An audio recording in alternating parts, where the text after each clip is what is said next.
The moment she saw everything was impeccably clean, instead of showering us with praise, she exploded in frustration.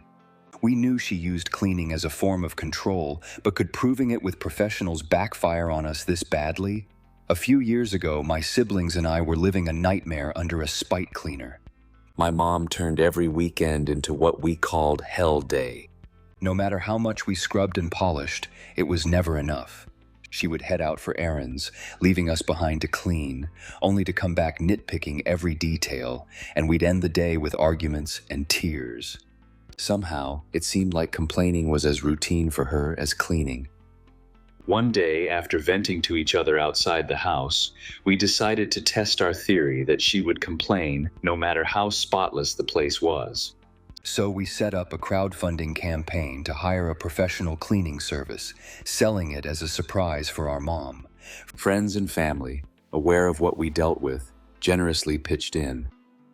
We managed to gather enough for the cleaners and a generous tip for their efforts. On the planned cleaning day, while Mom was out shopping and getting the car checked, 2 professional cleaners, with decades of experience between them, arrived at our home. They turned the house into a sparkling palace. We chatted and filmed them with their consent, under the guise of preparing a surprise for our mom.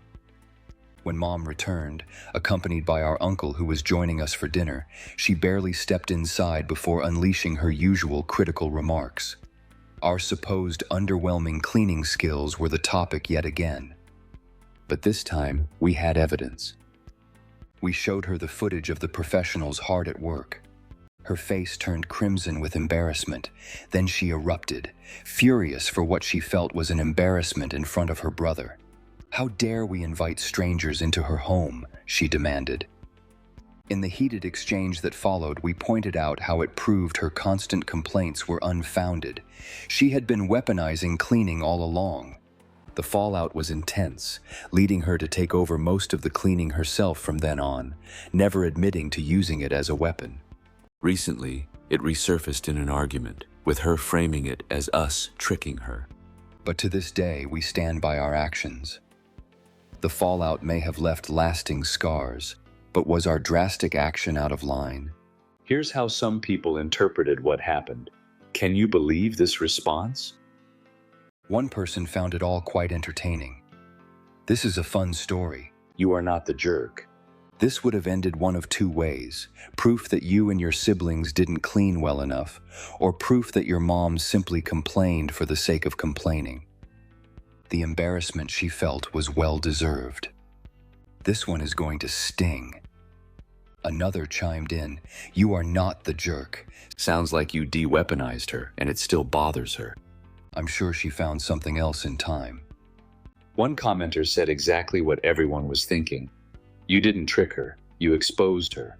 Sometimes it's never good enough. Did anything else come from it? Did she tell her friends or other family how terrible her kids were? You are not the jerk. Sometimes proving a point isn't easy, but it makes a lasting impression. If stories like this keep you up at night, the subscribe button is right there. So do you think hiring cleaners was the right way to show her the truth? Or did we cross a line? Let me know below. And if you want more, I just covered a tale of betrayal and a husband's affair. The details are in the description.